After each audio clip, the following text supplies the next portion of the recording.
Il va la frappe. J'ai un scoop pour vous. La frappe croisée magnifique. Égalisation pour l'AS Monaco. Ce soir, je vais dire tout haut ce que tout le monde pense tout bas. Radio Diagonale, la web radio 100% rouge-blanche. Salut tout le monde et bienvenue sur un nouveau Club Mounegou.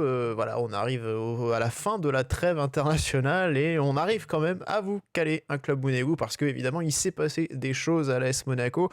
Adi Hütter évincé, Sébastien Pocognoli arrive et prend place sur le banc de touche. Donc Adi Hütter, après un peu plus de 2 ans de bons et loyaux services, donc a été démis de ses fonctions la semaine dernière et il a été remplacé par le Belge Pocognoli, donc qui est arrivé cette semaine, enfin qui était annoncé en fin de semaine et qui est arrivé là, qui a dirigé le premier entraînement mardi, suivi de sa conférence de présentation. Donc on va évidemment parler de ces changements.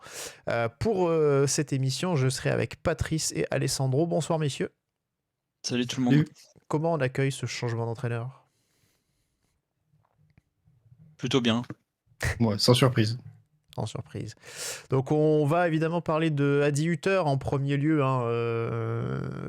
pour se demander est-ce que c'était finalement une éviction assez inévitable. On le sentait venir.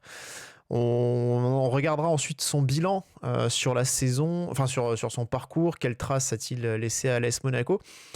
On verra ensuite, on parlera évidemment de Pocognoli, donc est-ce que on peut parler d'un pari à nouveau, je l'ai dit, très jeune entraîneur finalement, assez peu expérimenté. Et est-ce que ça pourrait pas être un Philippe Clément bis? Ça fera plaisir à beaucoup de monde, donc restez bien jusqu'au bout pour, pour cette partie-là. Et enfin, il faudra aussi un petit peu parler des dirigeants quand même. Est-ce que Thiago Scuro, le directeur général, n'apparaît pas un petit peu fragilisé avec toute cette histoire? Parce qu'il y a eu quand même des choses qui ont été sorties dans la presse à ce propos. Donc voilà, on va balayer un petit peu tout ça ce soir, messieurs. Donc on va commencer évidemment par parler d'Adi Hütter, bien sûr. Adi Hütter, donc j'ai envie de dire Alessandro, parce que nous on était d'accord sur le prono qu'on avait fait. Mais c'est vrai que c'est bien que ça parte de là aussi, ce prono qu'on avait fait au... ça compte 2 points celui-là. Sur le Club Mounegou d'émission prono du début de saison, on avait senti que ça finirait pas la saison. C'est le premier entraîneur de Ligue 1 à prendre la porte, Adi Hütter. Est-ce qu'on s'attendait à ce que ça arrive si tôt finalement ou pas? Mais est-ce que c'est quand même pas logique aussi?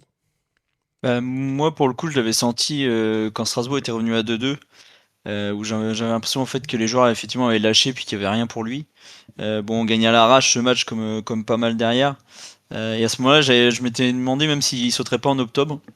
Donc il a sauté en octobre. Mais non, pour moi c'était prévisible dès la 3-4e journée. Et encore, la chance qu'il a eue, c'était comptablement, on s'en sortait plutôt pas trop mal. Avec des buts sur les dernières minutes, donc à Strasbourg, à Auxerre et Kinikina par exemple. Même Metz, on gagne à l'arrache à la 83e, le 3-2 on doit le mettre. Donc non, pour moi c'était largement prévisible. S'il sautait pas là, pour moi c'était novembre au plus tard, mais on aurait perdu un mois de plus. Donc non, vu le contenu qu'on proposait dans le jeu, dans l'animation défensive aussi, ça devait arriver tôt ou tard. Alors c'est vrai que, comme tu dis, Monaco est pas non plus largué au niveau niveau comptable. Alors en tout cas en Ligue 1, on parle pas encore de la Ligue des Champions, même si ça va aussi, c'est aussi à prendre en considération, Pat. Mais justement, c'est ça qu'on peut voir aussi, c'est que Monaco est toujours dans le coup. Oui, parce qu'on est toujours au 5e de Ligue 1. Donc c'est vrai que ça peut paraître étrange vu de l'extérieur de virer un coach qui est encore... Il y avait pas d'urgence, quoi. Enfin, ça donnait pas l'impression... Enfin, la situation comptable, on va dire, des résultats ne donne pas l'impression qu'il y a une urgence particulière à changer de coach, on va dire. Non, mais l'urgence, elle vient de... si tu regardes les matchs, en fait, tu vois bien... comme Alexandre avant, tu vois bien qu'il est sur le fil rouge depuis quasiment le début de la saison, parce qu'à chaque fois, il se fait sauver par des buts qui arrivent vraiment dans les arrêts de jeu, quoi. Hormis à Lille, où ça tourne pas dans le bon sens, tous les autres matchs, c'est vraiment sur les fins de match où on a réussi à renverser et récupérer des points. Il s'en sort plutôt bien, jusque au dernier match où, du coup, Il fallait qu'il fasse un résultat contre City et contre Nice et au-delà d'avoir réussi à remonter quand même le score contre Nice, la 10e mi-temps, elle lui est fatale parce que du coup, il y a tout pour que tu gagnes ce match et en plus de pas le gagner, tu proposes absolument rien. Mm. C'est catastrophique et du coup, voilà, c'était la petite goutte qui fait finalement déborder le vase. Ouais. Puis il y a cette grosse défaite aussi contre Bruges en Ligue des Champions qui fait Mm. très mal et un contenu qui là pour le coup était abyssal en réalité. On a une équipe qui s'est fait laminer littéralement et surtout c'est ce qui a, je pense, c'est quand même aussi toi tu parlais de Alessandro du match contre Strasbourg. Je me demande si c'est finalement pas aussi le match de Bruges qui a été un vrai déclic parce que c'est là où on a vu en fait quasiment pas de réaction ou pas d'amélioration entre une mi-temps à l'autre. Alors oui, il a fait des changements tactiques enfin des remplacements, mais tactiquement, c'est pas comme s'il avait changé du tout au tout et on n'a pas vu une équipe meilleure en seconde période, enfin bien meilleure en seconde période. C'est peut-être aussi ce match-là qui lui a été qui lui a fait mal. C'est l'élément déclencheur, je pense, dans la tête des dirigeants, parce que derrière, tu avais gagné Metz à l'arrache, avec le premier match de Fatih au Louis II, et puis derrière, tu vas perdre lamentablement aussi à Lorient. Alors, ok, t'es réduit à 10, mais on en a déjà reparlé dans ce débrief-là. En fait, dans l'attitude, les joueurs n'y étaient pas. Et même lui, tu sentais qu'il devenait de plus en plus passif. Enfin, tu voyais aucune progression dans le jeu, et le pire, c'est que tu voyais même une régression par rapport à ses débuts. Par rapport au premier match de Hutter, on était tous emballés, notamment le Monaco-Strasbourg. Mais oui, la défaite à Bruges, elle sonne le glas, quoi. C'était une question de 2 semaines après, Ouais. après cette grosse défaite. Alors à noter que ce qui est assez ironique, c'est que finalement c'est pas le match de Nice qui a, enfin le match de Nice, voilà, l'info était sortie avant en réalité. Il y a Quelle info? Hein Laquelle info? qu'il allait que Nice serait son dernier match. Ah, d'accord. Ça s'est su en fait la veille du match du derby justement. Donc c'est-à-dire que même ce match nul, alors on parlait encore de buts dans les arrêts de jeu, c'est vrai que le match nul assez miraculeux contre Manchester City en Ligue des Champions, bah en fait n'aura pas non plus suffi en fin de compte. Ça c'était pas suffisant pour se sauver quoi. Non, c'était C'est déjà vrai. joué à Lorient. Au final, où Riboloflev était déjà au Mouster. Pour qu'il aille là-bas, c'est que ça commençait déjà à sentir mauvais pour Hutter. Bah, on se rappelle hein, maintenant, enfin en tout cas il va un peu partout. On l'a même vu à Rouen, dans des vieux stades champêtres. Donc bon. Mais Il doit prendre du plaisir à chaque fois. c'est ça. Ça doit lui faire plaisir de se faire souiller en Coupe de France là. Mais ouais, en tout cas, il y a eu cette défaite de Lorient aussi qui a fait extrêmement mal. Et c'est vrai que voilà, on sentait, comme tu dis très justement, le fait qu'il était sur un fil et surtout qu'il ne trouvait pas les réponses tactiques, mentales, les ressorts psychologiques pour remobiliser le groupe. Voilà, on sentait qu'il était tout simplement en train de s'essouffler lui aussi finalement. Que il était en train de faire la saison de trop, très clairement. Donc voilà, les dirigeants ont finalement décidé de rompre avec lui pour remettre un peu de sang frais dans la machine, pour relancer un petit peu tout ça. Mais bon, c'est vrai qu'en tout cas, c'est pas une surprise non plus de le voir partir parce que on sentait bien que voilà. En ce qui me concerne, j'avais quand même personnellement commencé à sentir dès la préparation que voilà. Surtout dans ce que tu disais Alessandro, c'est l'absence de progression en fait. Voilà. C'est là aussi où on a vu cette équipe de Monaco continuer à faire exactement les mêmes erreurs sans qu'il y ait vraiment une correction d'apporter. Alors je veux pas dire qu'il y ait une remise en question, je pense qu'il y avait quand même une remise en question, mais l'incapacité à trouver les réponses adéquates. Et en fait, on l'a vu dès la préparation que cette équipe de Monaco était dans la même veine que celle qui avait fini la saison précédente et qui n'était pas forcément une équipe très emballante, très performante non plus. Donc voilà. On avait déjà des prémices la saison dernière. Il y a eu le miracle Biretz qui nous sauve pour la Ligue des Champions. Après, ça aurait été dur de le virer après la 3e place, parce que le souci, c'est que si tu le vires, tu prends un nouveau coach et que ça fonctionne pas, on aurait dit quoi? On aurait été les premiers à dire qu'il aurait fallu garder Hutter et qu'il aurait peut-être trouvé les solutions. Ouais, mais justement, quand on sait aussi que dans le vestiaire, ça passait pas plus très bien, pas mal de choses qui étaient sorties l'an dernier, justement. Pat, est-ce que, malgré les résultats, il aurait quand même pas fallu prendre une décision forte qui peut-être n'aurait pas été comprise à ce moment-là en disant mais c'est pas normal, parce qu'on aurait forcément trouvé des gens qui auraient défendu évidemment le bilan d'Adi Hutter qui nous a, on le rappelle, ramené 2 fois en Ligue des Champions alors que Monaco courait depuis la Ligue des Champions depuis 6 années. Donc on va pas évidemment, on parlera de son bilan bien sûr et on mettra ça à son crédit, hein, mais c'est vrai que on aurait trouvé des gens pour le défendre parce qu'ils auraient dit mais comment ça, ce mec-là, il les ramène en Ligue des Champions, il finit 2 fois sur le podium et il est viré comme ça, comme un malpropre presque à la fin de la saison. Ça aurait été incompréhensible à bien des égards. Pour autant, il y avait peut-être des signes avant-coureurs aussi. Moi, le premier, hein, j'aurais dit ça. Fin de saison dernière, tu le vires, je comprends pas. Je dis, T'as attends, pas la tu viens de vision, le- Pat. tu le prolonges au mois de janvier et tu le vires au mois de juin. Attends, il se passe quoi? J'ai raté Ouais. un truc. Oui, et alors, Donc, c'est vrai que ce qui pose problème, c'est aussi cette prolongation au mois de janvier, bah en oui, fait. je veux dire, tu vas dans tu t'envoies 2 signaux complètement opposés, quoi. Non, parce que après les 2 premières saisons, elles restent bonnes quand même. Il y a beaucoup de choses à redire, bien sûr, mais t'es pas non plus sur des saisons qui sont très, très litigieuses. Et t'as été quand même 2e et 3e de Ligue 1, même si t'as des Ligue 1 qui sont assez faibles, hein, tu t'en sors quand même bien, parce que si tu compares avec le nombre de points, t'es quand même moins bien que les autres saisons. En Ligue des Champions, bon, tu fais le minimum, c'est-à-dire aller au barrage. Ouais. Mais c'est plus vraiment ce début de saison là qui est Mais et finalement, dans les résultats et dans le contenu, hein, qui est pas bon. Mais finalement, ça répondait quand même aux objectifs, après, fixés par le club. Ils voulaient Oui. terminer sur le podium, donc retourner en Ligue des Champions. Ils voulaient passer la phase de Ligue en Ligue Figurer, des Ligue Champions des pour Champions. aller au barrage. Après, voilà, ils se sont dit, bon, c'est vrai qu'on aurait mieux figuré contre Benfica et on pense qu'on aurait pu aller plus loin. Bon, ça, c'était une déception aussi, mais bon, dans les objectifs de départ, c'était pas non plus ce qui avait été annoncé a priori d'aller jusqu'en 8e, dans tous les cas. Non, mais en plus Benfica, tu sors quand même d'une manière qui est quand même très, très particulière. Je pense que ça, les dirigeants le voient aussi, quoi. Tu sens que ton équipe, en tout cas, est au-dessus de Benfica et que tu te fais avoir pour des éléments qui sont extérieurs. Ouais, c'est vrai qu'à l'arbitrage du premier du match aller, évidemment. Donc, Et du match retour.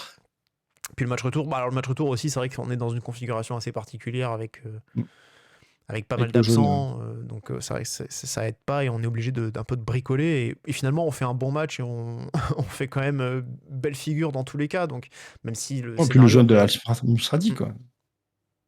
Oui, mais ça c'est au match aller. C'est pas le match retour, ça? Non, c'est le match aller, ça. Non, c'est le deuxième match, en fait, t'en as eu 3, t'as le... Oui, Ah oui, ça, oui, c'est 4 Oui, matchs. c'est ouais. Oui, t'as eu le match de poule, ouais. oui, c'est pour Ouais, ça c'est le pardon. match aller qui match retour, non, arbitrage, je suis pas sûr qu'il y ait vraiment des. Il y a pas vraiment de Non, il y a juste un bolo qui envoie un drop à la 45e. Ah ouais, putain, oui. Ouais. Mais bon, enfin voilà, on a en tout cas, enfin comment dire, un entraîneur qui a quand même atteint les objectifs, mais c'est vrai que ça aurait été surprenant de le virer. Et le problème, on y revient, c'est cette prolongation qui arrive au mois de janvier.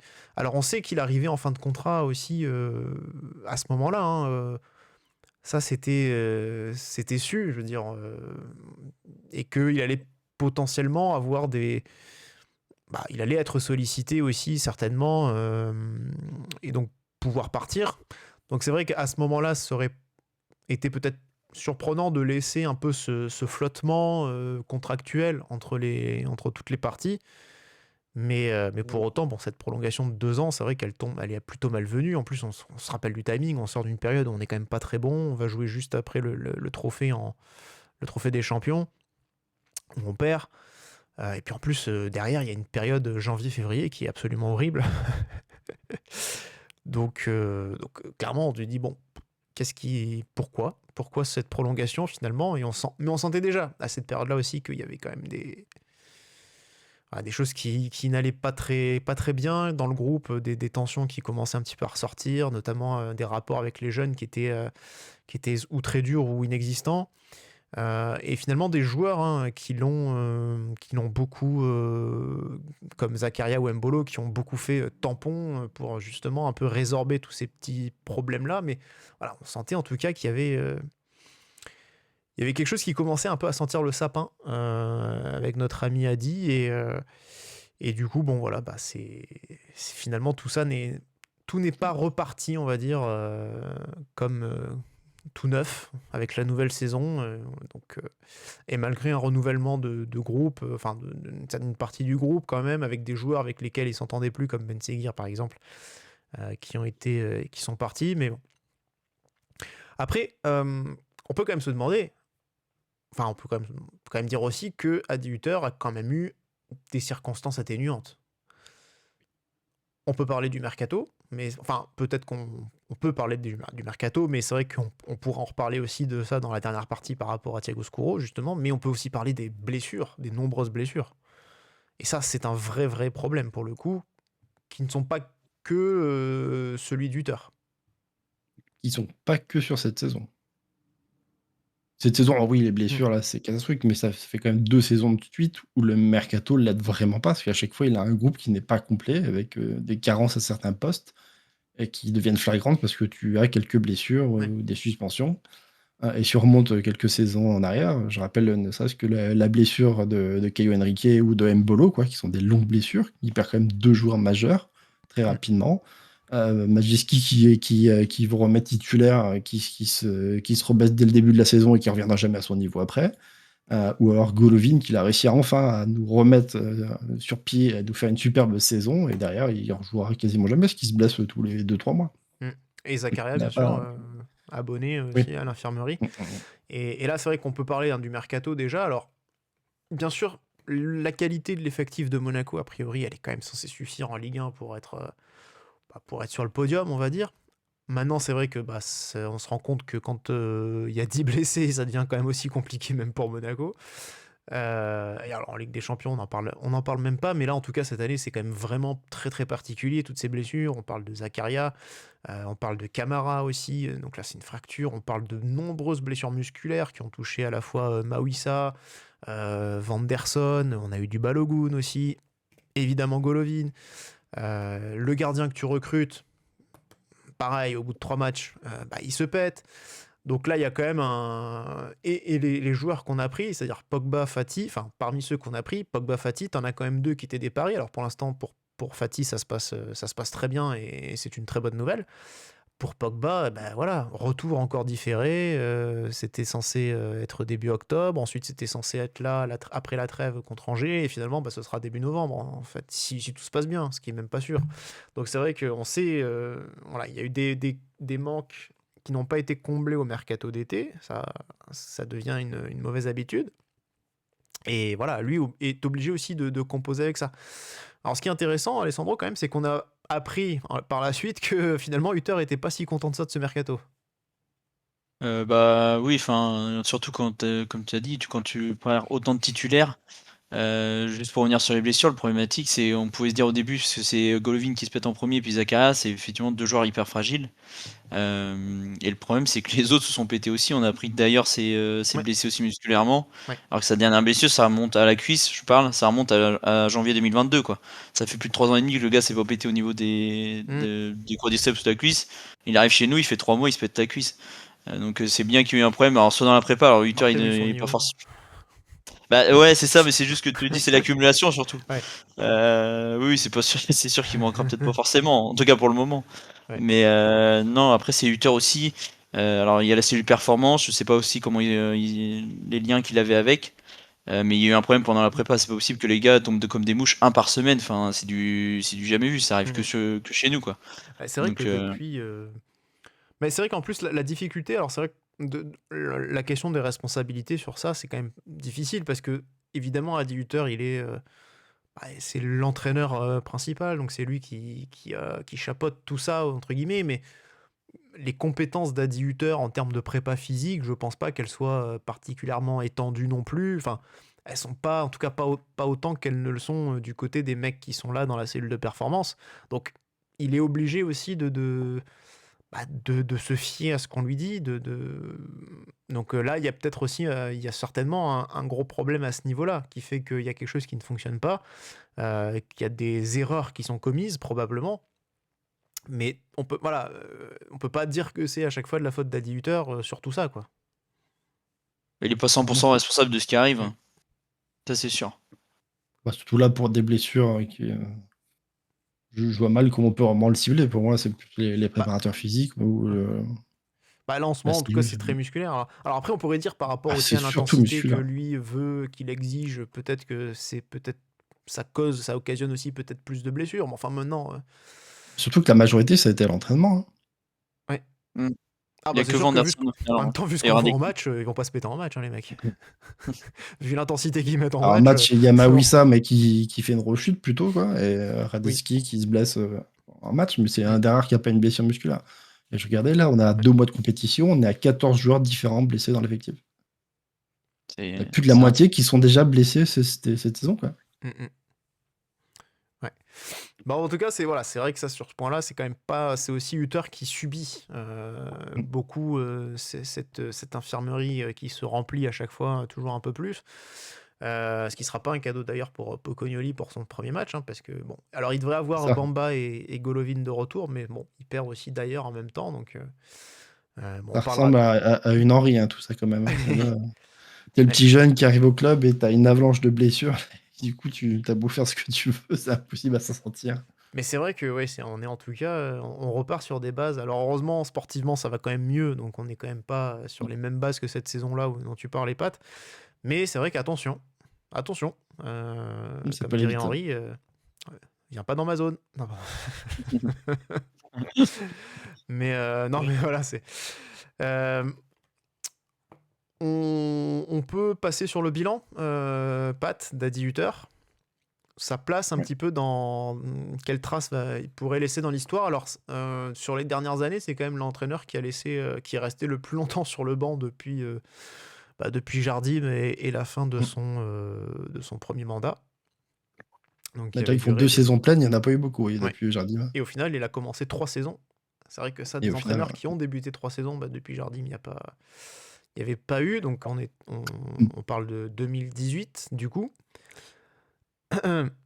Et donc voilà, bilan par rapport à ses prédécesseurs, comparaison, Pat, qu'est-ce que ça donne pour Adi Hutter?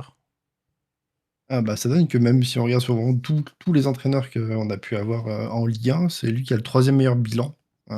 Il a 1,88 points de moyenne. Donc il y a Ranieri qui a fait mieux avec sa fameuse saison lors de la remontée, avec 2,11 points. Et devant lui, sinon, c'est Jardim à 1,90. Ouais, il est quasiment à égalité, un petit peu moins à la virgule près avec Kovac, qui est aussi à 1,88. Donc il fait partie des entraîneurs en Ligue 1 qui ont eu les meilleurs bilans. Qu'est-ce que vous retenez un petit peu d'Adi Hutter, justement? Quelle image vous allez garder un peu de lui? Moi, je me dis que l'été prochain, il est déjà sur un banc. Parce qu'en fait, si tu regardes de l'extérieur, parce que nous, on voit au jour le jour, quoi, mais si tu vois de l'extérieur, quand même, il a un bilan qui est vraiment super bon, quoi. Il fait 2e, 3e de Ligue 1, 6e de finale en Ligue des Champions. Bon, en Coupe de France, on n'en parle pas parce que là, ça a été catastrophique. Même si ses moyennes de points ou ses pourcentages de victoires sont très bons avec le club, pour en plus un bon club assez renommé de Ligue 1, il a eu des bonnes performances, donc vu que de l'extérieur, je pense qu'il va très facilement retrouver un banc. Moi, ce que je retiens en fait de tout ça, c'est là où ça pêche, c'est les résultats contre les gros clubs. Ouais. Si on regarde les résultats contre PSG, OL, OM, Lille et Nice, le derby, quoi, et les gros cadors européens qu'on a rencontrés l'année dernière, on est sur 9 victoires, 6 nuls et 16 défaites. Ça fait 1 point de moyenne seulement. Et j'ai eu la flemme de faire le goal average, mais je crois qu'en moyenne, on a plus de 2 buts d'écart sur ces matchs-là. À chaque fois, c'est des grosses branlées qu'on prend. On est très loin de les gagner, ces matchs-là, quoi. Ouais. Il a peu de défaites, mais après, c'est vrai qu'il a quand même aussi un joli fait d'armes avec la victoire face au Barça à 10.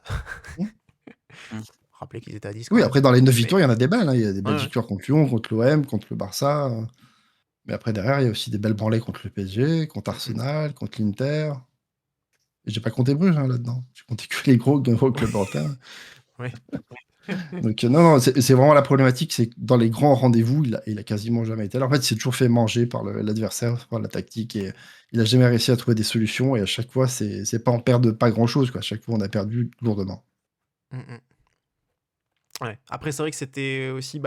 c'est lié aussi au jeu qu'il prônait, qu'il voulait pratiquer, et ça, on le sait, hein, c'est quand même quelqu'un qui qui aimait avoir un football assez agressif, assez intense, assez porté vers l'avant, qui avait envie de, voilà, il le disait, et c'était agréable à entendre justement, hein, d'avoir ce football qui fasse plaisir aux spectateurs, parce que voilà, le football, ça restait aussi un divertissement, ça restait un sport, ça restait quelque chose où il fallait passer un bon moment, et lui avait envie voilà, de voir des équipes qui justement séduisent, plaisent aux spectateurs pour pas qu'ils s'ennuient, parce que si c'est pour aller voir un match de foot et se faire chier pendant 2 heures, très clairement, on préfère aller faire du jardinage que d'aller regarder un match de foot, quoi.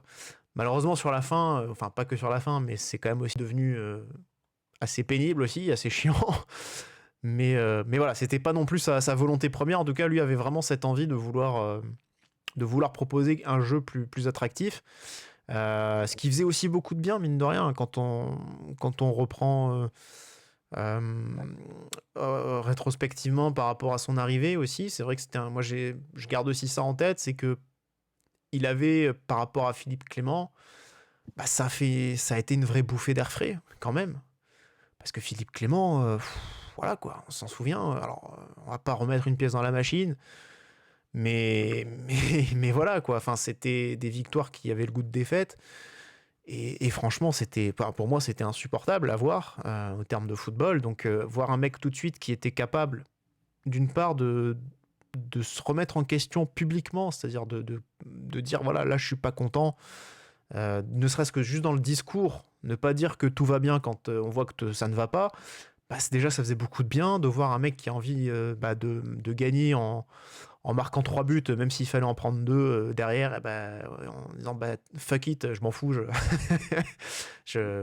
tout pour l'attaque. Alors au début, en plus, on se disait, bon, quand même, le football manager, là, je te mets 5 attaquants à la fin pour gagner, frérot, on sait très bien que ça marche pas, tu vois, c'était un peu des fois, on voyait quand même certaines limites déjà à ce niveau-là, mais bon, il y avait quand même une prise de risque, il y avait quand même une grosse paire de couilles, quand même, pour le dire. Donc ça quand même aussi, ça faisait quand même plaisir. Puis bon, non, au final, enfin, il y a 2 choses. Je pense que j'ai apprécié la personne quand même. Je pense que c'était quelqu'un de bien, une personne assez classe. D'ailleurs, ça s'est vérifié avec son message d'adieu quand voilà, il a dit je ne souhaite que le meilleur au club et à tout l'ensemble du club, ses salariés, etc., aux joueurs. Donc voilà, il est sorti. Enfin, il a soigné sa sortie. On sait que voilà, c'était un bon. C'était aussi un bon communicant, hein. C'est quelqu'un qui avait travaillé la communication. D'ailleurs, il s'était vexé une fois quand dans une interview ou pas, enfin dans les critiques qui avaient pu lui être formulées ou quoi, qu'on lui avait dit qu'il communiquait pas très bien ou qu'il y avait un problème de communication, on sentait que c'était une critique qui lui avait pas plu. Je crois que c'était au mois de février, il me semble, un truc comme ça. Avant le match de Nantes, ouais. Ouais. Ah oui, voilà, c'était ça, ouais. Et donc du coup, on sentait que voilà, c'était un point une petite pique qui lui avait pas fait plaisir. Donc voilà, il a soigné sa communication et également pour sa sortie. Enfin voilà, après entre guillemets, il n'était pas obligé de le faire non plus. Maintenant voilà, donc moi je vais quand même garder, je pense, globalement une bonne image, parce que encore une fois, d'ailleurs, pour rebondir sur ce que tu dis, Pat, c'est que tu dis voilà, il va repartir, enfin il va certainement, toi tu sens qu'il va revenir rapidement sur un banc, en tout cas dès l'été prochain, qu'il sera à nouveau, redeviendra entraîneur. C'est vrai que on peut pas partir avec, enfin je pense pas, une mauvaise image de lui, dans le sens où il se fait virer avant que ça se dégrade vraiment pour de bon. Même si, effectivement, oui, dans le jeu, c'était... Franchement, pendant cette année, ça n'allait pas du tout. On sentait pas non plus... il y avait pas non plus dans les résultats un effondrement total. Il y avait quand même des matchs gagnés, plus de matchs gagnés que de matchs perdus quand même. Donc, je veux dire, on était quand même sur un bilan plutôt positif si on regardait les chiffres. Mais... Donc voilà, et du coup, ça joue aussi, entre guillemets, en sa faveur. C'est-à-dire que tu peux pas te dire, oui, mais finalement, il est pas... c'est pas bon, c'est plus bon, etc. Tu dis, bon, quand même, ça tenait à peu près la route. Voilà, bon an, mal an, quoi. C'était juste la fin d'un cycle, en fait, qui paraît logique, hein. Déjà, un coach qui fait 2 ans, alors c'est rare chez nous, mais c'est rare dans tous les clubs de foot maintenant. C'est le foot actuel. Où les coachs restent de moins en moins longtemps. Effectivement, il a cette image, moi aussi j'ai regardé cette image de classe à respectueux, quand tu vois qu'ils savaient qu'il allait être viré, et qu'ils lui ont demandé de faire les 2 entraînements, il les a fait, il aurait pu aller chialer dans la presse ou autre, il l'a pas fait, il a fait son petit message d'adieu. Quand tu vois qu'il y a quasiment aucun joueur qui lui fait un petit message, ça aussi c'est pas très cool de leur part, je trouve. Il y a juste Zakaria, bon, Zakaria c'est son fils spirituel, donc c'était logique qu'il Ouais, en il y a fasse. Kliouche, ouais, Il y a qui a mis un peu Kliouche, de temps quoi, à le mais faire, mais qui l'a fait quand même. c'est vrai qu'à Kliouche, il peut lui dire merci aussi. Donc non, ouais, je garderai aussi une bonne Après, image dans l'ensemble de lui. justement, est-ce que le fait qu'il n'y ait pas plus de messages que ça, en tout cas, j'en ai pas beaucoup vu. Après, tu parlais de la publication de Zakaria et je pense qu'elle a été likée par. Enfin, elle a même été likée par Ben Seguir, donc bon. Mais c'est vrai que effectivement, il n'y a pas. Moi, je suis pas forcément tous les joueurs après sur les réseaux ou quoi, mais je sais pas s'il y a eu finalement beaucoup plus de messages que ça en fin de compte. J'ai pas l'impression qu'il y en ait eu beaucoup. Donc finalement, est-ce que aussi ça traduit pas quand même, mine de rien, un souci global dans la relation qu'il pouvait avoir avec le vestiaire en fin de compte? Bah, ça veut tout dire. Mm. Quand tu remercies pas un mec que tu as eu Ouais. 1 an, voire 2 pour certains, c'est bien qu'il y a le mal est plus Mm. profond que. Bah, ça rejoint ce qu'on savait depuis au mois de février, le match à Nantes, où on apprend qu'effectivement ça passe pas du tout avec les jeunes, avec Benfica, etc. Et que déjà à l'époque ça commence à lui chauffer les fesses et qu'on gagne le match 7-1 alors qu'on était mené à 0 et que Koza prend son rouge. Mais là déjà à l'époque ça avait pu tourner au vinaigre. Et finalement, comme tu le dis, il nous laisse pas non plus dans une position où on est 18ème, comme quand Jardine se fait Mm. virer à l'époque, C'est ça. ou 17ème et qu'on joue le maintien, quoi. Il nous laisse en haut de tableau, entre guillemets, c'est juste le contenu, quoi. Enfin, c'est infâme, quoi. C'est indigeste dans les matchs. Et c'est pour ça que finalement, ça lui permet quand même de sauvegarder un petit peu sa réputation, de ne pas avoir eu, contrairement à Jardim par exemple, de ne pas avoir eu cette dégradation totale, cet effritement total au niveau des résultats. Même si, comme tu le disais, Pat, il y a quand même quelques petites tâches. On parle de Bruges, mais aussi dans les confrontations face au gros. Ça, c'est vrai que c'était un souci. Mais bon, voilà. En tout cas, merci à lui, merci à 18h pour ce bilan quand même globalement positif, pour, je pense quand même avoir redonné un peu de plaisir aux supporters sur certains matchs, sur des périodes un petit peu trop courtes malheureusement. Parce que voilà, il y a quand même eu d'autres périodes où ça c'était quand même déjà la première saison, hein, quand même, on s'en rappelle, c'était quand même une saison où il y a eu beaucoup de hauts et de bas, et ça a été la même chose la saison d'après, tout ça. Et c'est vrai que quand il y a des bas, c'était vraiment pas terrible, mais bon, voilà, il y a quand même eu aussi des bons matchs, il y a eu des moments où on a eu quand même pris du plaisir, il y a eu des moments forts, des belles victoires. Voilà, bon, après c'est une saison, j'ai envie de dire une saison normale pour tout supporter d'un club de foot en fin de compte. Donc voilà, comme tu as dit Alessandro très justement, hein, il a fait le boulot jusqu'au bout, sachant qu'il savait qu'il allait se faire virer et qu'il a eu aucun retour de ses dirigeants pendant 3 jours, alors qu'il savait que et il avait appris dans la presse qu'il allait se faire lourder. Bon, voilà. Après ça c'est, on sait que l'élégance, on n'est pas l'arbitre des élégances ici, mais on sait qu'à ce niveau-là, à Monaco, on n'est quand même pas non plus au top niveau en termes d'élégance quand il s'agit de se débarrasser de quelqu'un. On se rappelle aussi de Morello, hein, qui avait appris dans la presse qu'il allait se faire lourder. Donc voilà. Donc, en tout cas, merci à lui, merci à 18h. On va lui souhaiter une bonne continuation et pour la suite, en espérant le voir rebondir ailleurs. On verra. Sans doute plutôt du côté de l'Allemagne, j'imagine. En tout cas, je le vois plus sur ce profil-là. Je vous propose, messieurs, de passer sur la 3e partie de cette émission.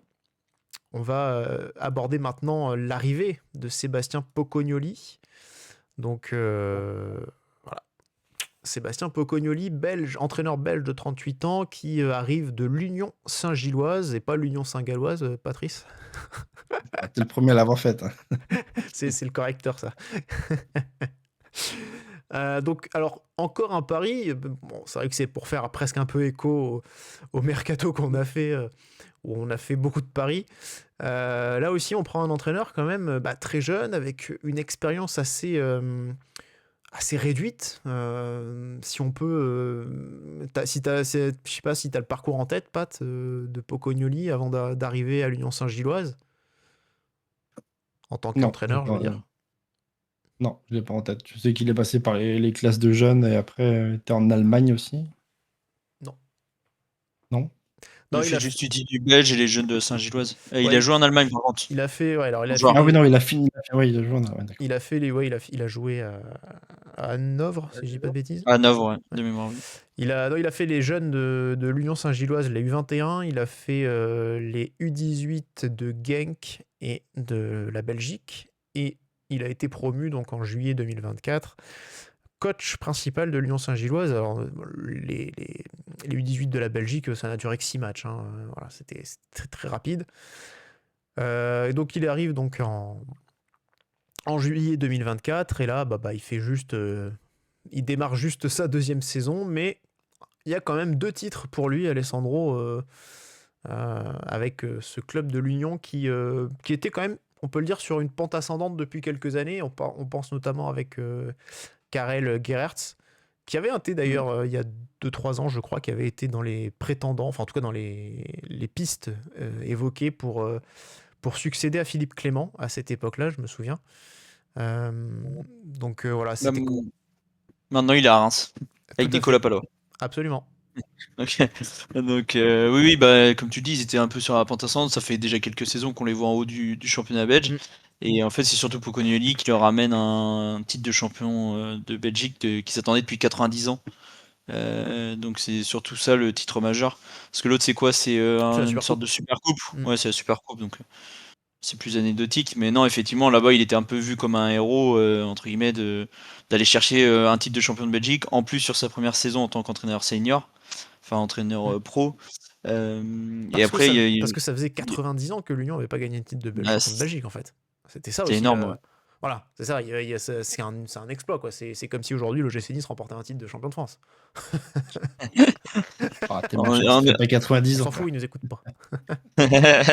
Mais non, oui, c'est ça. Et puis là-bas, c'est pour ça qu'ils vivent aussi un peu comme une trahison pour la plupart. Ouais. Ah, c'est vrai que ça a beaucoup fait jaser, Pat, hein, justement, le fait qu'ils partent en cours de saison. Alors, on a vu aussi chez nous, en France, des journalistes qui se sont plaints, Daniel Riolo en l'occurrence. Mais, enfin, je sais pas, après...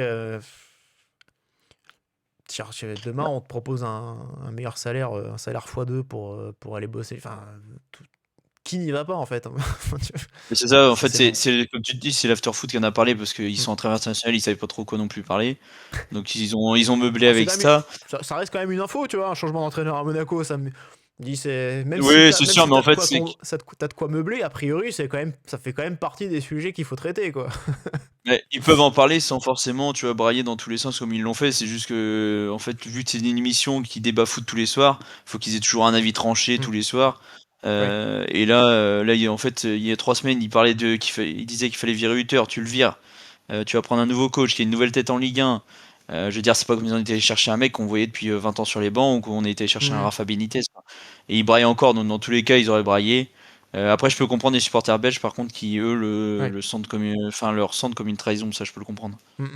Alors, du coup, c'est marrant parce que il en a parlé de ça, Pocognoli. Il disait, à un moment donné. Enfin, c'était intéressant sa réflexion. Je dis quand on aime un endroit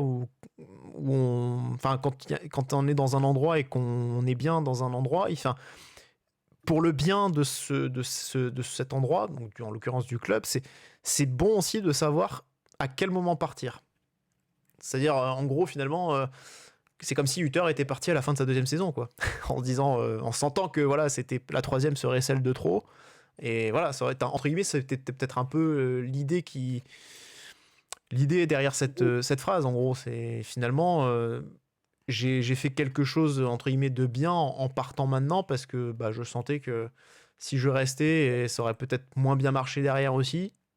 En substance, c'est peut-être un peu ce qu'il essaie de défendre. Et donc, voilà. Bon, C'est un discours de façade, ça. Oui. Clairement, la clé, c'est la thune. Hein. Il est à l'USG et son contrat se finissait à la fin de l'année. Donc, clairement, un coach qui vient de te gagner le titre depuis 90 ans et qui n'a pas un renouvellement de son contrat, c'est qu'il y a un hic sur la prolongation et sur le montant qu'on te met sur le chèque. Donc, clairement, Monaco est arrivé en proposant largement ce qu'il voulait, quoi, ce que l'USG n'était pas capable de lui proposer. C'est pour ça qu'il vient à Monaco, tout simplement. Parce que Il y a pas... C'est vrai que sur le plan sportif, pour le coup, l'USG a quand même est leader du championnat. Ils sont, pour l'instant, ils sont mieux classés que nous, que Monaco en Ligue des Champions, avec une chance de se qualifier donc pour la suite. Monaco, pour l'instant, est éliminé, enfin provisoirement évidemment. Donc c'est vrai que la situation sportive, purement sportive, elle n'est pas... Enfin, en tout cas, si on raisonne juste en ces termes sportifs, effectivement, le choix pourrait être, entre guillemets, surprenant dans le sens où, a priori, pour l'instant, l'herbe est un peu plus verte du côté de l'Union, quoi. Après, les suiveurs belges, ils disaient, la plupart disaient aussi que les salaires étaient très très bas là-bas, à échelle, surtout pour les joueurs, et que ça doit être pareil pour les coachs. Puis comme l'a dit Pat, vu qu'il est en fin de contrat, en fin de saison, on a aussi eu certains qui disaient pourquoi il n'a pas attendu, il aurait eu meilleure offre que Monaco. Karl Garrett qui avait fait un peu, alors il n'avait pas gagné de titre, mais il avait fait de superbes saisons avec la Saint-Gilloise. Ouais. La seule provision qu'il a eue, c'était Schalke 04 qui a remonté en Bundesliga, et le gars maintenant il est à Reims. Donc, enfin, je veux dire, c'est pas forcément l'argument de il aurait dû attendre, Oh, etc. Karel, qu'est-ce que t'en penses de ta carrière? C'est un peu ça, ouais. Bon, il était pas ultra forme non plus. Et il est pas passé à Mezzavi non plus, mais. Voilà. Ça, oui, c'est vrai que Delon, c'est quand même pas Mezzavi, mais bon. Mais non, ouais, effectivement, le train il passe peut-être qu'une fois et lui. Alors ça, c'est très au-delà du marrant. cadre de vie. Alors ça, c'est la transition parfaite que tu me lances, parce que c'est Philippe Clément qui avait dit ça. Je suis allé un petit peu parce que ça. Voilà. Alors c'est la partie suivante. Est-ce que c'est un Philippe Clément bis? C'est le deuxième entraîneur belge de l'histoire de l'AS Monaco, donc après notre cher Philou.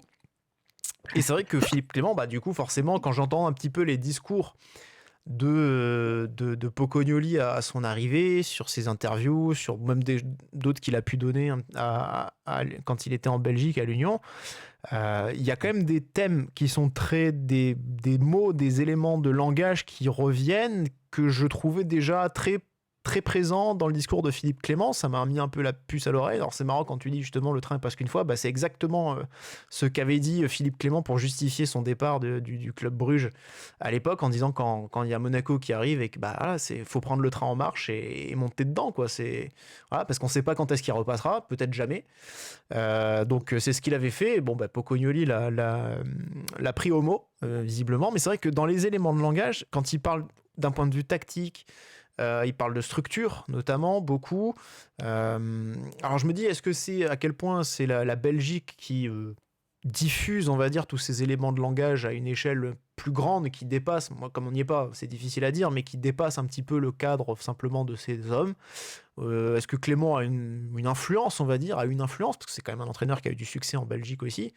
Est-ce qu'il a eu une influence assez large, on va dire, sur ses contemporains, si je puis dire, en Belgique aussi?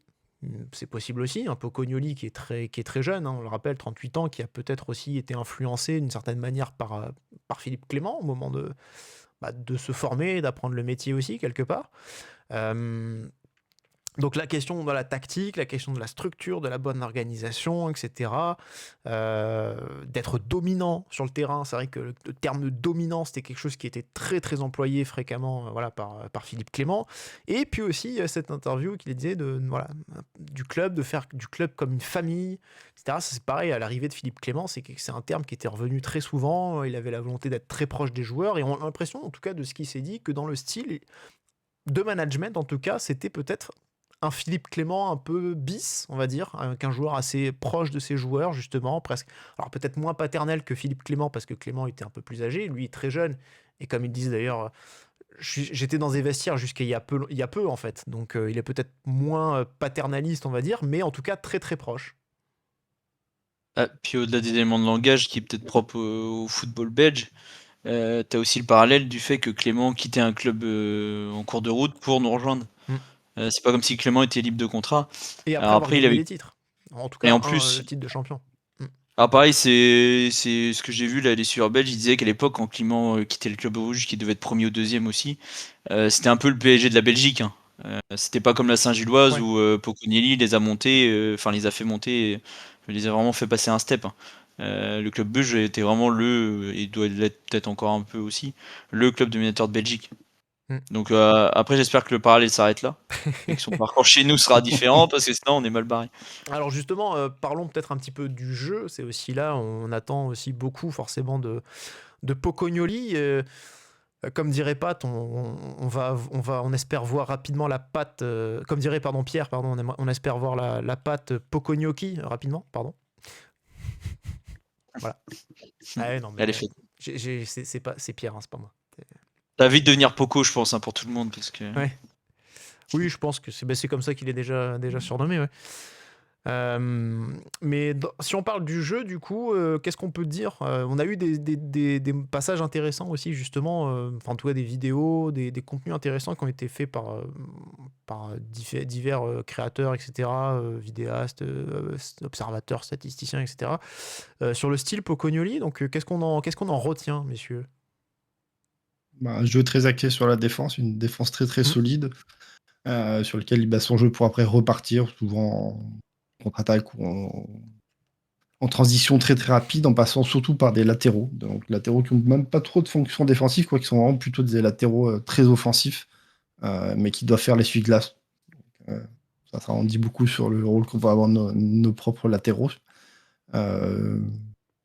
Voilà, quoi. Après, c'est aussi beaucoup sur du pressing pour faire une récupération très très rapide. Donc c'est assez similaire de ce point-ci, en tout cas, sur ce que voulait mettre en place Hutter, qu'il a eu énormément de mal à faire cette saison. Le jour le pressing, c'était un peu compliqué de le faire longtemps, toujours un problème physique d'ailleurs. Ouais. On n'a pas Voilà. l'impression, en tout cas, qu'il y ait une grande différence, hein, on va dire, avec Hutter, sur le papier, Non. en tout cas. Alors, Non, c'est pas marquant. plus sur l'aspect défensif, parce que ça, on sent très clairement que c'était un gros problème du côté d'Hutter, de bien défendre. C'était beaucoup plus... on sentait que le déséquilibre était quand même plus assumé, mais dans les principes fondamentaux de pressing, voilà, d'agressivité sur le porteur, de transition, etc. Bon, on est dans Ça un ressemble plus à football... Jardim, je trouve. À Jardim qui mettait en place un football en monde avec une ligne très très basse pour partir après en transition rapide. Alors, est-ce qu'il a, je sais pas, est-ce qu'il joue avec une ligne assez basse? Est-ce qu'il jouait comme ça à l'Union Saint-Gilloise? Je sais pas. En tout cas, ce qui est sûr, c'est que dans l'aspect défensif, l'Union Saint-Gilloise était vraiment une très bonne équipe à l'échelle nationale déjà défensivement et en même temps aussi à l'échelle européenne quand même. Mais c'est vrai que voilà, pour quelques chiffres qui étaient un peu stats clés qui étaient ressortis, c'était en tout cas dans le nombre de buts encaissés, je crois, enfin c'était clairement la meilleure défense avec 27 buts encaissés la saison dernière, alors que Anderlecht, qui était la deuxième défense, était à 40 par exemple. Donc il y a quand même Ils ont fait 20 clean sheets, je crois, de mémoire. Enfin, c'est énorme. il y a un gros gap en tout cas, ouais. Surtout par rapport à nous, on prend 2 buts par match. Donc, Ouais, bah ça va lui faire drôle là maintenant de défendre. ouais, ça va. Donc, Mais en tout cas, c'est vrai que c'était intéressant de. Voilà, j'ai vu aussi que c'était une équipe donc, qui était très, très bonne à l'Union Saint-Gilloise pour agresser le porteur et qu'en gros, il ne laissait que 10 passes à l'adversaire avant, en moyenne évidemment, de récupérer le ballon. Mais ça, pareil, hein, j'ai envie de dire, faudrait voir Monaco ou le Monaco de Adi Hutter se positionner à ce niveau-là. Le problème, c'était pas forcément ça. Le problème, c'était surtout dans les transitions, en réalité, dans la capacité à bien se comporter sur ces situations-là. Et c'est là où on va aussi beaucoup attendre Pocognoli, parce que lui va se confronter à des équipes qui jouent en bloc bas, qui vont attendre aussi avant de contrer. Donc voilà. C'est surtout là où le Monaco d'Adi Hutter n'a jamais réussi, on va dire, à s'améliorer. Et puis offensivement, des retours effectivement qu'on a eu de la Saint-Gilloise la saison dernière, ils avaient eu beaucoup de mal à marquer des buts au départ. Ils devaient tourner un but par match, et en fait c'est l'arrivée de Miralas dans le staff, donc l'ancien Lillois et stéphanois, qui apparemment a débloqué quelque chose chez les attaquants, et après ils se sont mis à scorer comme pas possible. Donc c'est bien qu'ils viennent avec lui. Et il vient aussi avec un second adjoint, Arthur Copit, qui lui par contre avait vraiment un gap pur de la Saint-Gilloise, de mémoire. Il a monté les échelles là-bas, et lui par contre il se récupérait plus des coups de pied arrêtés et de la gestion défensive, si j'ai bien compris. Donc quid aussi du spécialiste coup de pied arrêté, on verra s'il reste. Tout à fait. Mais c'est bien déjà qu'ils viennent entourés de 2 adjoints. Oui, c'est sûr. Après, c'est vrai qu'il a dit, hein, il s'adapte, on va dire, mais oui, donc il va garder aussi Périnel normalement avec lui. Et donc, comme tu l'as dit, quid de Abel Lorinx, qui était arrivé cet été en qualité d'adjoint pour les coups de pied arrêtés, justement, parce que c'est vrai que pour l'instant, c'est pas forcément très convaincant. Mais oui, Arthur Copit qui dans son staff. Alors c'était un élément qui était depuis 5 ans à l'Union, lui pour le coup, qui n'était pas avec lui au départ, contrairement à Miralas. Enfin, en tout cas, Miralas qui est arrivé en cours de saison. Mais Copit, lui, était déjà depuis plusieurs années à l'Union. Donc voilà, il a quand même pris un élément clé, je pense, du staff de l'Union. Donc évidemment, à voir ce qu'il va pouvoir faire. Là, c'est vrai qu'il va avoir aussi une... Bah, c'était intéressant, il a dit, moi j'ai 2-3 jours pour faire monter les mecs dans le train, quoi. Voilà, pour faire monter les joueurs dans le train, pour leur montrer la direction, parce que là, il y a, entre guillemets, il n'y a pas une urgence, mais lui est obligé de parer au plus pressé entre les joueurs qu'il a à disposition, qui reviennent de trêve en plus. C'est sûr que c'est pas en 2-3 jours qu'il va mettre ses principes en place. Mais voilà, là où il doit faire une différence aujourd'hui, c'est dans l'aspect motivation, implication, transmettre des idées, des choses très claires, très simples pour ce premier match contre Angers, sachant qu'après, il y aura la Ligue des Champions aussi contre Tottenham et à nouveau un enchaînement encore en Ligue 1 derrière. Donc 3 matchs en 8 jours, où là aussi, t'as pas vraiment le temps de travailler, de mettre en place tes principes réellement. Il faut être efficace et il a bien eu conscience de ça, quoi. Il est obligé de faire vite là. De toute façon, on verra déjà samedi la compo qui sort parce que à Saint-Gilloise, il aimait bien jouer à 3 derrière. Là, sachant qu'on a 2 va être défenseurs valides et plus Kiwa, le jeune qui a jamais joué en pro. Alors lui, il y avait aussi l'info comme quoi son système préférentiel c'était le 4-4-2 et qu'en fait il s'était adapté à la Saint-Gilloise et l'effectif qu'il avait là-bas pour jouer en 3-4-1-2 et que c'est ça qui avait marché. Donc ça c'est intéressant dans le sens où il est pas fermé sur les systèmes aussi, il s'adapte à son effectif. Le gars va pas foncer dans le mur s'il a pas les joueurs pour en fait. Donc on verra déjà quand il y a quelques blessés qui vont faire le retour. Normalement Mawissa devrait revenir pour Toulouse dans une semaine. Donc on verra s'il passe à ce moment-là une défense à 3 ou s'il reste à 4. Parce que samedi c'est quasiment sûr qu'on jouera à 4 à Angers. Je vois pas ce qu'il peut faire autrement. Ouais. Bon, après, on peut pas dire que... Enfin, Hutter aussi, c'est adapté. Pour le coup, il a dit exactement la même chose que Hutter. Je suis obligé d'être flexible et je pense que de toute façon, on va l'être. Après, il a dit, j'ai un groupe assez hybride qui me permet d'être assez souple tactiquement aussi. Donc, bon, a priori... T'as un groupe qui a que 4 défenseurs centraux. Non, 2 qui sont encore blessés. T'as Salissou qui va partir à la CAN. Donc, c'est compliqué de faire une défense à 3 là, pour la saison. Ils sont pas qualifiés, le Ghana, non, pour le la Ghana CAN. n'est pas à la CAN. Ouais. Ah, d'accord. Il a la Coupe du Monde, mais pas. Ouais, Ouais, ils c'est sont ça. ratés sur la D'accord. CAN. Ok. Mais Après, oui, il a l'air de savoir ce qu'il veut. Au moins, en regardant la conférence de présentation là, mardi qui était diffusée sur la chaîne du club, il a l'air de savoir ce qu'il veut, de dégager vraiment une identité de jeu. Et ça, c'est important. Ça va peut-être nous faire du bien aussi après les bouillies qu'on a vu dernièrement sous Hutter. Puis le petit point agréable que moi j'ai trouvé là sur la conférence de présentation aussi, c'est qu'il parle français vu que c'est sa langue natale entre guillemets, alors que Clément lui était plutôt flamand. Ouais. Donc il parlait français mais avec l'accent. Ça fait du bien d'avoir un coach français. Alors ça ne fera pas gagner des matchs, mais rien que pour nous supporters d'avoir un coach qui parle français, d'avoir la conf de présentation en français. Oui, les journalistes, c'est sûr. Ouais. Mais non, mais c'est agréable. C'est Ouais. agréable d'avoir même. Genre, j'ai regardé la vidéo. La Saint-Gilloise a fait une vidéo YouTube qui retrace leur saison du titre la saison dernière. Et en fait, c'est Poconnier qui raconte un peu les moments clés. Et c'est agréable aussi, c'est en français. Ça dure une 30 minutes. Et on voit que ça peut être en fait qu'il a encore un passé de joueur. Et c'est un leader. Quand il parle, on sent que les joueurs de la Saint-Gilloise le suivaient, quoi.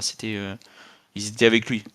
Ouais, mais c'est vrai que c'est intéressant, c'est important. Encore une fois, c'est comme tu dis, tu le dis très justement, ça fait pas gagner des matchs un entraîneur qui parle français, mais c'est vrai que pour suivre un club, d'avoir un mec que tu peux vraiment relayer aussi des trucs, voilà, c'est quand même plus fluide en termes de communication. Et c'est vrai que là, pour le coup, c'est un truc qu'on n'a pas parlé, mais c'est vrai que ça, pour le coup, à Hutter, c'est quand même un truc, voilà, il marque pas des points à ce niveau-là, parce que au bout de 2 ans, le mec a parlé, franchement, s'il lâchait 3 mots en français, c'était un grand miracle, quoi. Il commençait par un bonjour, je suis très content, et puis ça s'arrêtait là, quoi. Surtout qu'au départ, il avait dit qu'il ferait l'effort de parler français rapidement, quoi. Quand il est Alors, arrivé. c'est vrai qu'à Monaco, voilà, il y a un vestiaire très, très cosmopolite aussi, forcément, de toute façon, un peu partout maintenant, hein, de toute façon. Mais c'est vrai que c'était intéressant aussi parce que voilà, on l'a vu dans ce reportage que tu parles, justement, ce film de la saison dernière de l'Union. C'est vrai qu'on l'entend à la fois parler français, il parle aussi anglais, enfin, voilà, il mixe très facilement les deux. Et il a été interrogé sur ça, hein, justement, sur sa conf de présentation, sur les langues qu'il allait utiliser. Il a dit, bah, là, j'ai parlé avec. J'ai parlé avec Thésée, je lui ai parlé en néerlandais, j'ai parlé en espagnol avec Fatih. Alors j'ai fait plein de fautes, mais voilà, je pense qu'il a apprécié ça quand même aussi. Donc voilà, il a cette polyvalence-là. Et c'est vrai que la question des langues, c'est quand même important. Parce qu'il a aussi des relais dans le vestiaire qui sont un peu polyglottes, hein, des Kerrer, des Zakaria aussi, notamment. Je pense quand même un Pogba aussi, lui aussi, il a appris l'anglais et l'italien. Mais c'est vrai que voilà. Zakaria et Hutter et Kerrer, pardon, le fait de parler allemand, bah, c'était aussi beaucoup plus facile en termes de relais par rapport à Hutter et le reste du groupe. Donc là, bon, ce sera peut-être aussi un peu plus direct avec le français de Pocognoli, mais c'est vrai que je pense que c'est pas mal aussi quand même pour la transmission aussi, peut-être par rapport à d'autres éléments, d'avoir un coach qui parle français, ça peut être quand même intéressant et bénéfique. Voilà, je sais pas si on a fait le tour sur Pocognoli. Je parlais de Kerrer Zakaria justement. Ça peut être aussi un point, Pat. La question des tauliers, capitaines, groupe des capitaines. Pour l'instant, il n'a pas eu l'air de vouloir remettre ça en cause, mais peut-être qu'il y a des statuts. Je sais pas, je pense notamment peut-être à un Minamino, par exemple, qui pourrait être un petit peu. Je ne veux pas dire chahuté, mais qui pourrait être un petit peu mis en danger. De toute façon, là, pour tout le monde, les cartes, elles sont rabattues. Il y a un nouveau coach, il va faire ses choix à un moment donné. Ouais. Là, ça va être compliqué parce qu'il y a tellement de blessés que t'as pas trop non plus 50 solutions pour faire tes 11, quoi. Mais rapidement, quand il y aura tous les joueurs disponibles, tout le monde a sa chance et l'opportunité de récupérer une place de titulaire et de refaire une nouvelle hiérarchie. Après, pour les questions du capitanat, il a répondu comme quoi il souhaitait garder pour l'instant ce qui avait été mis en place. Donc, à savoir sa carrière, Kerrer et d'ailleurs. Ouais. Pogba aussi dans le groupe des capitaines, et il a dit d'ailleurs, il a parlé de Pogba justement en disant qu'il allait, qu'il n'avait pas encore vu de façon individuelle, mais qu'il allait de toute façon s'entretenir avec lui, mais a priori je pense pas qu'il le remette en question peut-être dans ce groupe-là. Après j'ai entendu évidemment à la conf et j'ai vu ensuite comment, certains qui ont fait un peu les gros titres entre guillemets sur Pogba. Qu'il allait le traiter comme un joueur lambda entre guillemets. Je veux dire, bon, oui, il a juste parlé d'un programme qu'il allait des objectifs qu'il allait lui fixer. C'est pas non plus rien de révolutionnaire ou rien de choquant dans ce qu'il a dit. On a fait un peu des caisses autour de ça. C'est juste ressortir une phrase de ce voilà. contexte. Ouais. Il faudrait déjà qu'il fasse un entraînement collectif entier pour lui féliciter. Ouais, dans 3 semaines. Un entraînement collectif tout court. Il n'a toujours pas fait un entraînement collectif. Hein. Il fait que les individuels et les jeux avec il ballon. participe un peu, mais bon, c'est vrai que. Ouais, il fait le blow, quoi. C'est vrai qu'il faisait un peu de joker, comme avait dit Hutter, oui. En essayant de pas trop nous faire croire qu'il allait jouer contre Angers alors qu'il a toujours pas fait un entraînement avec des confrontations. Mais il y avait Anguille sur croire, quoi. Enfin bon, voilà, en tout cas, je pense c'est pas forcément Pogba, mais c'est vrai que moi je me dis par rapport à un Minamino qui était très apprécié aussi par Adi Hutter, aussi parce que dans son style de jeu, justement dans le pressing, etc., dans la façon dont Hutter le mettait en place, il savait pouvoir compter sur un Minamino qu'il comprenait parfaitement justement ses consignes. Donc c'est vrai qu'il avait un gros avantage à ce niveau-là par rapport à d'autres peut-être, mais là, avec un nouvel entraîneur, comme tu dis, les cartes sont un peu rebattues et peut-être que un Minamino, par exemple, pourrait être un peu moins incontournable, en tout cas, dans le 11 de départ. Donc, à voir, évidemment, les choix de Pocognoli. Hein. On verra samedi contre Angers. Comme vous l'avez déjà rappelé, hein, beaucoup de blessés, donc forcément beaucoup de bricolage aussi à venir et des contraintes, des choix contraints à faire. C'est pas au poste de Minamino qu'il y a des blessures. Hein. Donc, du coup, là... C'est pas au poste de Minamino qu'il y a des blessures, donc là on verra le choix qu'il fera. Ouais. Du coup, avec Liouche, Golovin, Minamino, Fati, Idumbo, ils sont tous disponibles, donc là il a un choix à faire. Par contre, offensivement, il a tout le monde. Donc là, il y a des choix qu'il va devoir faire. Tout à fait.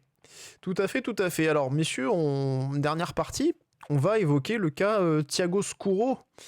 on va se poser la question, est-ce que Thiago Scuro, notre ami brésilien, n'est-il pas un petit peu fragilisé par ce changement d'entraîneur? Pour recontextualiser, ce qui est sorti dans la presse, c'est que le directeur général n'était pas visiblement aux manettes pour ce changement d'entraîneur. C'est quand même un peu problématique.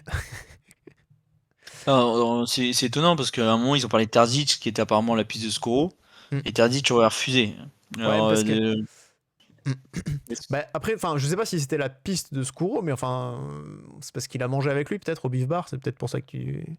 Bah, c'est les infos qui étaient remontées, mais... Mais c'est peut-être Bon, parce que après, Rigo, il va pas on manger a au pas... Beef Bar, hein, c'est tout. Hein. Oui, c'est ça, Bon, il a envoyé bien, je pense. son laquais. Mais non, mais après, je pense que c'est normal, c'est lui qui a aussi une partie opérationnelle, on va dire, dans la gestion, etc. Mais c'est vrai que, ce qui en est ressorti, c'est que c'est Ribot qui a vraiment pris les clés en main sur ce dossier, donc qui a vraiment impulsé le changement, qui n'a pas attendu. Et c'est vrai que ça, en général, quand c'est pas le directeur sportif, alors on sait, hein, quand le directeur sportif, quand il choisit son entraîneur, forcément, voilà, il est aussi on va pas dire que les destins sont liés, mais quand même, souvent, c'est si l'entraîneur saute, ça fragilise de facto le directeur sportif parce que c'est lui qui l'a mis en place. Donc ça veut dire que il s'est peut-être trompé à un moment donné aussi dans un choix. Alors là, l'erreur qu'a fait Scuro, certainement, c'est peut-être cette prolongation et ce maintien d'Adi Hutter sur cette nouvelle saison. Mais le fait qu'en tout cas, on lui enlève cette prérogative un petit peu de choisir le nouvel entraîneur, pour le coup, c'est quand même très surprenant, je trouve, quand même. En tout cas, c'est mon avis. Je suis quand même très étonné. On a l'impression que, en réalité, il n'a jamais eu du tout le contrôle sur cette question-là, quoi. C'est quand même mauvais signe pour lui, à mon sens. Ouais, ça sent la fin, je pense, pour lui. Alors peut-être pas là, imminent comme Hutter, peut-être plus pour la fin de saison. Mais après, il est en grande partie responsable du bordel ambiant depuis plusieurs semaines. Donc il va finir par payer les pots cassés. Le fait de refaire la même connerie, on en a parlé déjà 1000 fois, mais le fait de pas reprendre de milieu, ça lui a pété à la gueule 2 semaines après. Surtout qu'il l'avait fait déjà l'été dernier. Puis là, au mois de janvier, je pense qu'il va nous faire une Al-Musrati bis. Il va aller chercher un mec qui est complètement paumé dans un championnat à l'Est. Notons quand même qu'il a parlé des blessures.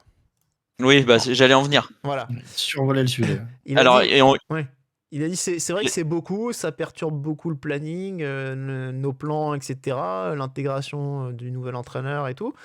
Mais c'est une opportunité pour les joueurs d'avoir plus de visibilité. Non, mais en fait, lui, t'as l'impression vraiment qu'il est passé en mode foutage de gueule et chaque sortie, t'as l'impression qu'il sort une dinguerie en mode. Ouais, en mode je vais les tester jusqu'où va leur patience. Parce que le mardi, il te dit on analyse avec la suite de performance. 48 heures après, t'as d'ailleurs qui se pète. Je sais pas ce qu'ils analysent, mais il y a t'as l'impression que c'est du foutage de gueule ce qui sort à chaque fois. Autant je lui trouvais beaucoup de circonstances atteignantes les derniers coups sur pas mal de dossiers. Autant là, laissons-le parler, laissons-le faire. C'est comme Pogba quand il dit qu'il n'y a eu aucun souci, etc. Alors qu'après, t'apprends qu'il avait déjà été repoussé au départ. Tu te dis, mais il nous prend pour des débiles, quoi. Ouais, c'est vrai que là, t'as l'impression d'être un peu pris pour un âne. Donc en plus, au final, on se retrouve que alors, ça aussi, la question du mercato, tu en parles. Mais on a vu des infos remonter comme quoi, justement, pas content du mercato au niveau du président. Donc, c'est vrai que là, à ce niveau-là, c'est peut-être aussi, entre guillemets, un peu plus grave, j'ai envie de dire, parce que c'est quand même sa mission. Et, entre guillemets, nous, on l'a un petit peu défendu dans le sens où on se disait que finalement, à un moment donné, lui, ok, c'est lui qui orchestre un peu le mercato, mais il a aussi des consignes, des exigences de la part du président. Si le président lui dit qu'il faut des ventes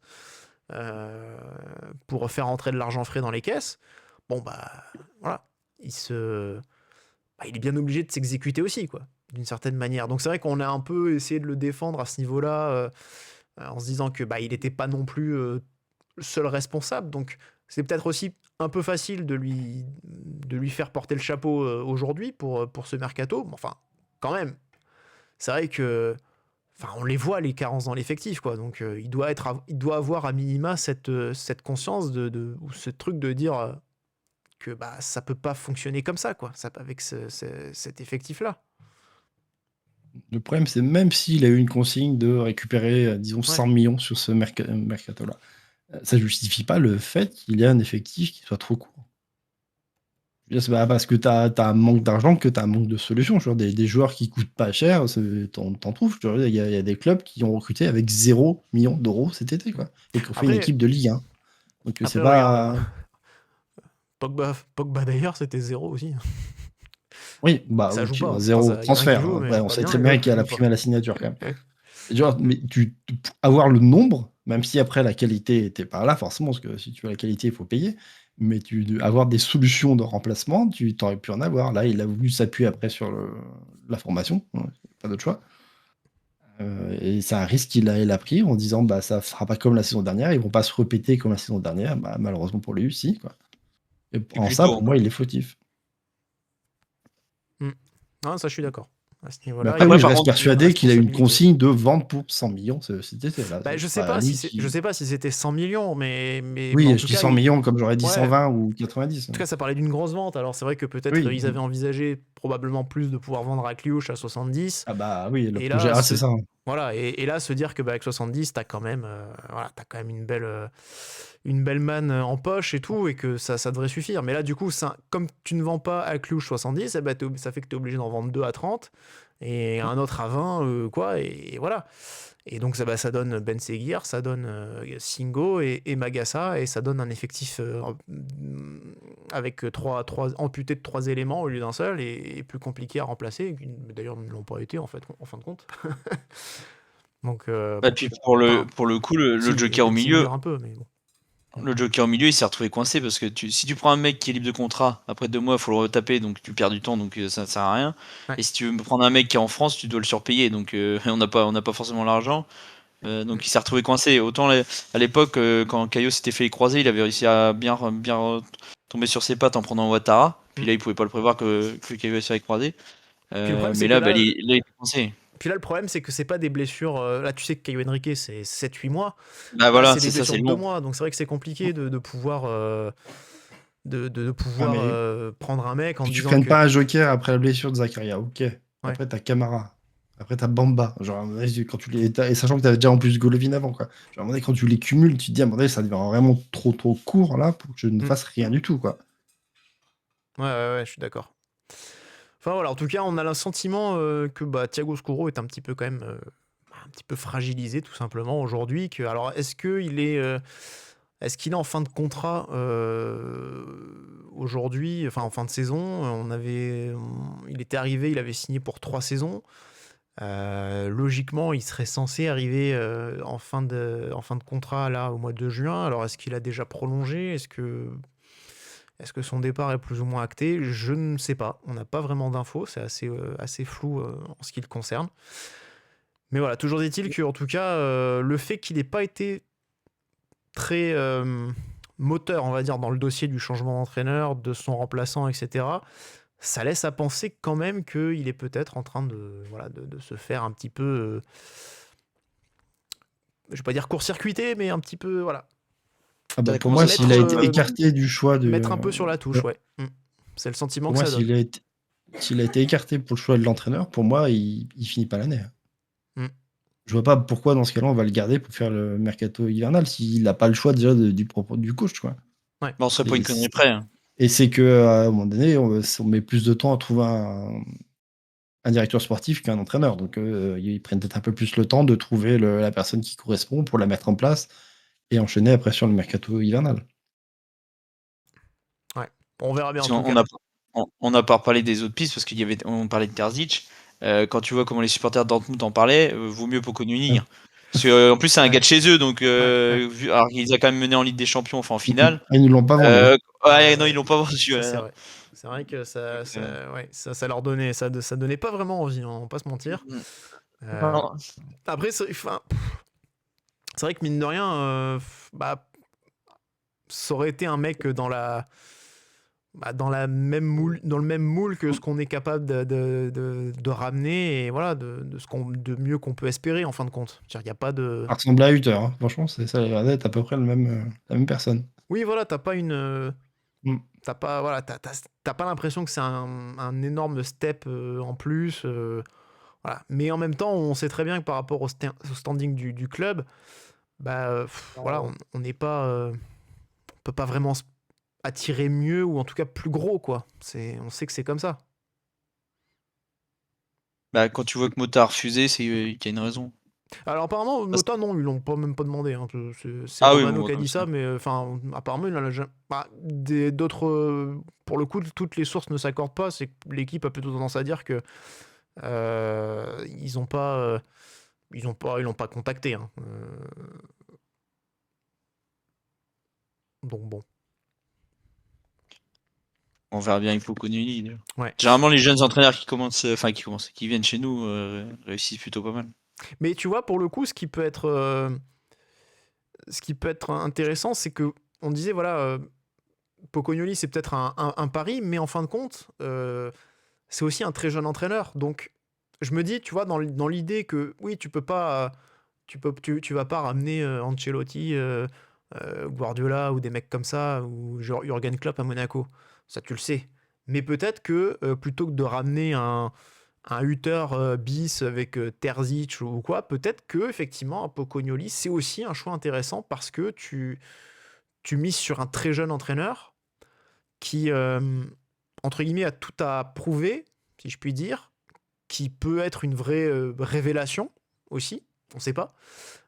Tu vois, je vais pas dire une sorte de Didier Deschamps, entre guillemets, mais tu vois, quand tu prends Deschamps, qu'il a, je sais pas, 32 ou 33 ans quand il fait sa première saison, tu vois, forcément, tu es un peu dans le...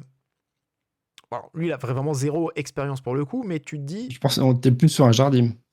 Oui, peut-être un peu Jardim, oui. Parce que Jardim, franchement, quand il arrive à Monaco, moi, je sais absolument pas qui c'est, quoi. Et il a quoi en d'expérience au Portugal, il est quasiment rien. Le Sporting, il y a quelques clubs au Portugal, mais oui, il n'est pas connu. Il est pas, voilà, c'est très faible, donc... Après, ouais, Jardim, voilà, c'est vrai que t'avais quand même un mec qui avait du bagage, hein, qui avait plusieurs remontées, parce qu'il avait fait monter un club Camacha, je sais plus quoi, de plusieurs divisions, un truc comme ça, donc ouais, il y avait quand même quelque chose.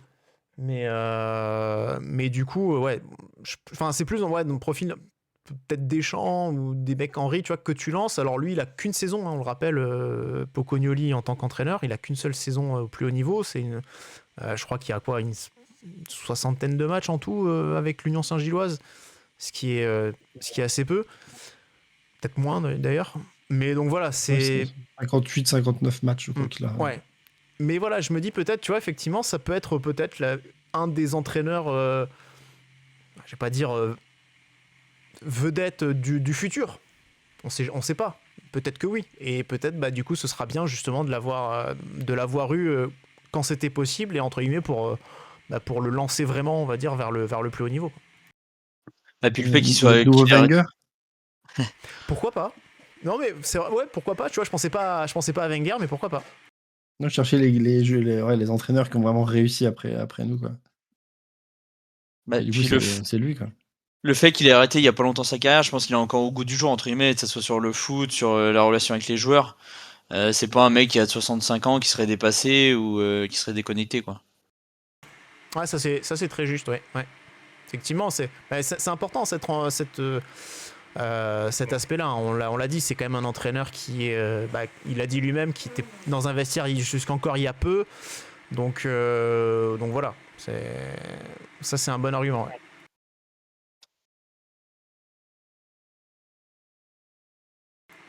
Voilà. Il y a beaucoup de bruit derrière moi.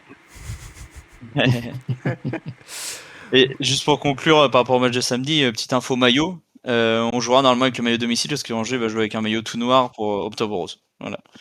Je vois pas du coup le rapport entre le maillot tout noir et Octobre Rose du coup. Parce que en fait les écritures sur le maillot tout noir sont en rose. Ah ok, d'accord. Très bien. Donc voilà. On jouera avec le maillot domicile là-bas. Ouais. De toute façon, en général, on a plutôt tendance à jouer avec le maillot domicile là-bas. Avec le short rouge, ouais. Avec le short rouge, c'est ça. C'est souvent quand on a des compositions un peu étranges. Bon voilà en tout cas messieurs ce qu'on pouvait dire sur ce changement d'entraîneur. Donc adieu Adi Hutter et bienvenue à Sébastien Pocognoli. Donc on va voir très vite ce que ça peut donner sur le banc de l'ASM. Donc on a hâte évidemment d'être à ce match contre Angers. On espère évidemment une petite victoire quand même pour bien commencer l'aventure. Et puis attention parce qu'il y aura quand même des échéances qui vont très très vite arriver avec Tottenham tout de suite en Ligue des Champions. Donc match très important, il ne faudra pas se rater. En tout cas ce sera pour nous l'occasion de faire à nouveau un débrief, de se retrouver pour d'autres émissions. Merci Pat, merci Alessandro. Est-ce qu'un petit dernier mot en guise de conclusion? Bon, moi j'ai hâte de voir le nouveau coach et content que c'est échangé. Très bien. Pareil, je suis très impatient de voir ce qu'il peut proposer et de voir s'il arrive un peu à nous révolutionner tout ça et nous redonner un peu envie plutôt qu'on ait du plaisir à voir nos matchs. Eh ben c'est parfait, on espère tout ça. Merci à messieurs en tout cas d'avoir fait cette émission avec moi. Merci à tous de nous avoir suivis. Et puis on vous dit à bientôt pour un nouveau débrief. Salut à tous et Dagemunegu. Ciao ciao.